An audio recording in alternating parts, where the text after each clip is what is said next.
I've I've got social anxiety. At least, that's what the doctor tells me. Often I feel like I have to try and avoid interacting with other people. It's because some people make me feel strange. I don't know what it is, but there's something I don't like about them.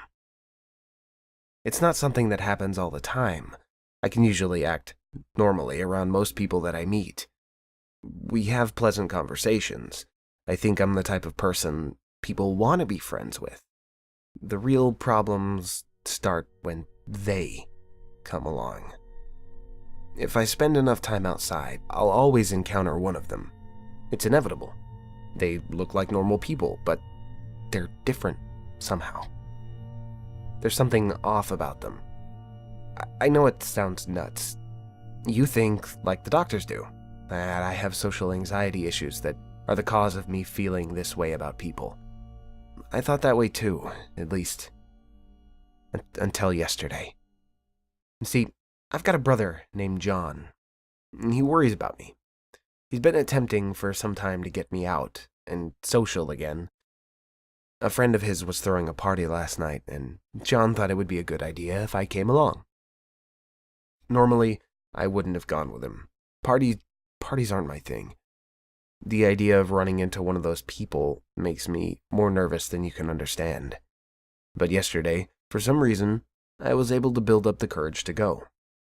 John would pick me up at my apartment 30 minutes before it started.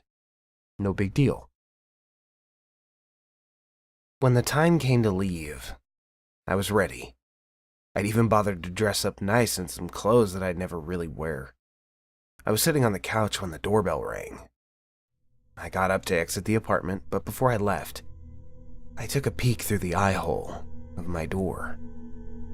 Looking through it whenever anyone was at the door was a habit I'd developed. I pressed my eye against the little glass circle and squinted. John was on the other side. I put my hand on the doorknob, but paused. Something was off. Nothing in particular, nothing specific that can be described in writing. He looked normal, but there was an aura about him that made me feel uneasy. He made me feel the same way that they do. I backed away from the door, and the doorbell rang again. John called my name through the door. I stood there for a couple minutes as he continued to ring the doorbell and call my name. He mumbled something that I couldn't make out and left. I retreated into my room to calm down and began to feel guilty. I'd agreed to let my brother pick me up and then refused to leave. I began to think about what the doctor told me, that my fear of social interaction made me feel anxious around certain people for no reason. Now it was happening with my own brother. Would I be like this forever? I decided I had to man up. I picked up the phone and I texted my brother. "Can you still pick me up? I'll go to the party," I texted him. After a few minutes, I got a text. It was from John. "Of course I will. Sorry I haven't shown up yet. I'm not ditching you. At the gas station." I paused after reading the text. Confused, I sent him one back. "What do you mean you haven't shown up yet? You were just here." Shortly after, another text message. "I left a little late and I stopped for gas. No idea what you're talking about. You sure you're okay? Doing some pre-party drinking to calm the nerves or something?" I ended up canceling with my brother. I was too rattled by what had just happened. I spent the whole night thinking about it. About how whoever was outside my apartment made me feel. About how he was not really my brother. That was when I realized that the doctor was wrong. I don't have social anxiety. I have a gift.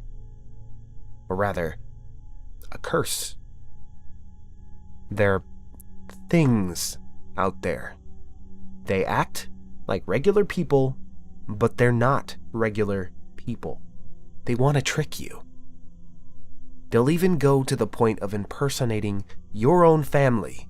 For some reason, I have the ability to recognize one when I see one, but most people don't. You probably don't. Whatever these things are, I don't think their intentions are good. But they're everywhere. They're all around you. You don't even notice.